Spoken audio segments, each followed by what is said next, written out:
আমরা এখন দাঁড়িয়ে আছি ঠিক ভিসি ভবনের সামনে। এখানে আসলে ছাত্ররা তাদের যে নিহত হয়েছেন গত কয়েকদিনের আন্দোলনে তাদের জন্য জানাজা শেষ করে সাজু ভাস্কর্যের দিকে এগোচ্ছিল।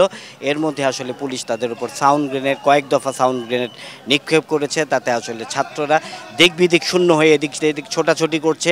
অনেকে আসলে এবং এর মধ্যে অনেক ছাত্রী রয়েছেন, তারা আসলে কে কি করবেন বুঝতে পারছেন না। অনেকে তারপরে বাধ্য হয়ে কলা ভবনের দিকে তারা প্রবেশ করেছেন এবং সেদিকে এখন অনেককে আমরা দেখতে পাচ্ছি এবং সেই সাউন্ড গ্রেনেডের সাথে রয়েছে ঝাঁঝালো পদার্থ। তাতে আসলে অনেকেই দিক বিদিক শূন্য হয়ে এদিক সেদিক দৌড়াদৌড়ি করেছেন এবং অনেকে আহত হয়েছেন বলে আমরা শুনেছি। দেখতে পাচ্ছি যে এখনও পুলিশের আসলে বিশাল একটি বহর এবং তারা জল কামানো নিয়ে এসেছে এবং তারা এগুলোর দিয়ে এখন আসলে ছাত্রদের উপর আসলে ছাত্রদেরকে রাস্তা থেকে সরিয়ে দেওয়ার জন্য নানা রকম চেষ্টা তারা করছে।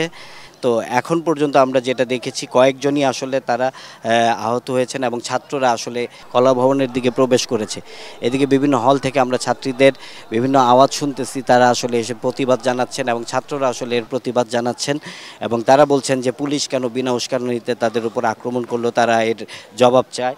তো এখন আমরা দেখতে পাচ্ছি যে এখানে আসলে অনেক ছাত্র এখনও রাস্তার মাঝখানে রয়ে গেছেন। পরিস্থিতি অনেকটাই আসলে বলতে গেলে আমি যদি বলতে চাই এই মুহূর্তে আসলে পরিস্থিতি অনেকটা এখানে রণক্ষেত্র হয়ে দাঁড়িয়েছে। একদিকে ছাত্ররা, অন্যদিকে পুলিশ এবং পুলিশের যে বিভিন্ন বাহিনী রয়েছে তারা এখানেই করছেন। তো এই ছিল আমার কাছে সর্বশেষ।